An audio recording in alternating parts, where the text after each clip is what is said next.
Matt Bernier for RacingPicks.com taking a look at three selections for Saturday, August the 1st.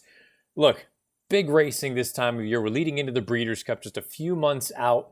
These are three Grade 1 races that could have major implications on the Breeders' Cup World Championships. Two from Saratoga, one from Del Mar. Let's start with the Grade 1 Whitney, race number 9 up at the Spa on Saturday. Very, very small field for a Grade 1 race, which is a little bit out of character. But when you take a look at this field, you can make the case that 4 of the 5 runners, they're legitimately in the top 5 to 7 range as far as Breeders' Cup Classic contenders are concerned. I'm going to go with the horse that was no match for Tom's d'Etat. I respect Tom's d'Etat on the outside. He makes the most sense. I think he is the most likely winner, even more so than Code of Honor, more so than Improbable shipping in from the West Coast. I'm going to go with the horse on the inside by my standards. Admittedly, it's a little bit of a heart play. I think this horse is still disrespected in the grand scheme of things. I think he's really, really talented. And he's done little wrong outside of a bit of a disaster in the Kentucky Derby last year. Draw a line through that. Otherwise, you're looking at a rock-solid, very consistent racehorse going out for Brett Calhoun. Jose Ortiz picks up the mount here this afternoon for the first time. The big piece for me, I don't think the circumstances that Stephen Foster at Churchill most recently set up necessarily ideally for a horse like this.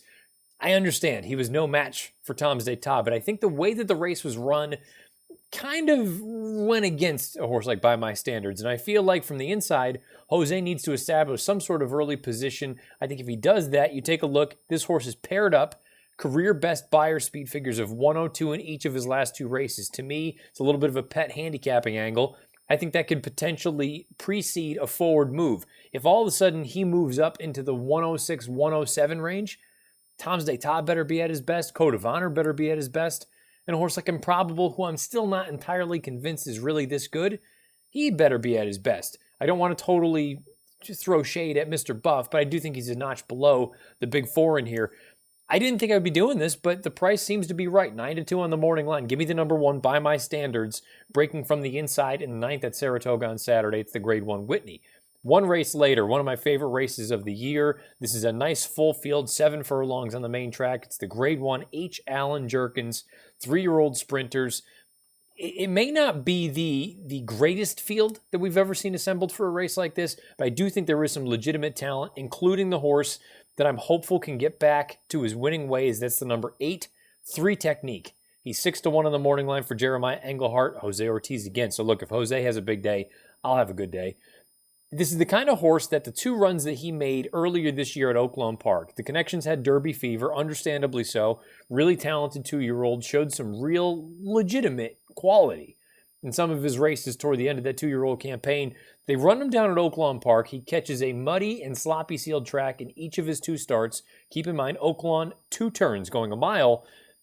He didn't run poorly, but he didn't run spectacularly. You would have expected there to be a forward move from that 2-year-old form that he had showcased. I wonder if this is a situation where this horse, based on his pedigree, it would suggest he wants to run all day.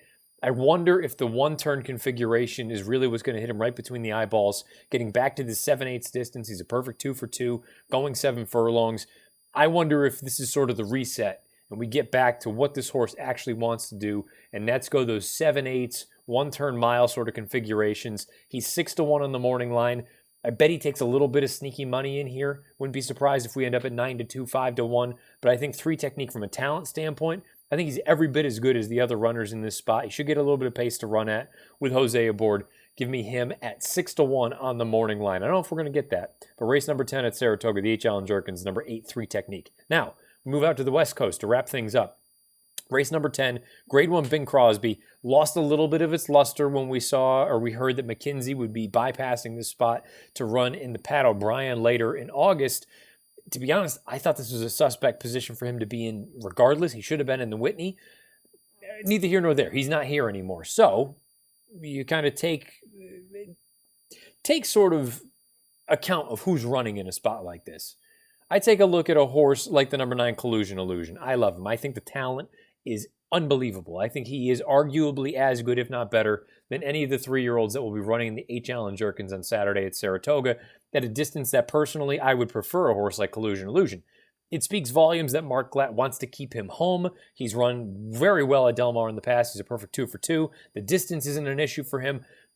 but he is taking on older horses. And if we're looking at it from a speed figure standpoint, he does need to improve. And with the defection of McKinsey, I could see a scenario where Collusion Illusion goes off as your favorite. I love him. I don't want to be betting him in a spot like this. The horse I do want to bet, and he'll be my play of the day, is the number 3 Desert Law for Carla Gaines and Victor Espinoza.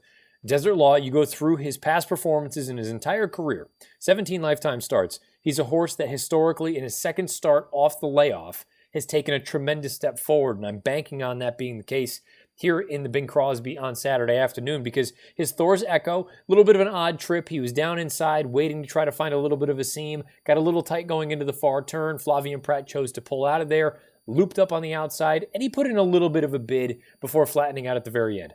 I thought it was a nice starting off point. If you think that this was the goal all along, which I have no reason to believe it wasn't, considering he ran second by a half length in this race last year, I think he's going to be sitting on go. And again, this is a horse who, he doesn't move forward a little bit second off the layoff. He moves forward substantially. If he gets back to one of his better races, he has multiple speed figures that are fast enough to win against a group like this. As much as I love Collusion Illusion, I don't want to be betting him here. My bet here and my play of the day on Saturday is the number 3 Desert Law at 5-1 in the 10th at Del Mar. It's the Grade 1 Bing Crosby, Grade 1 racing all over the place on Saturday afternoon. Best of luck however you play, whatever you play, and wherever you play.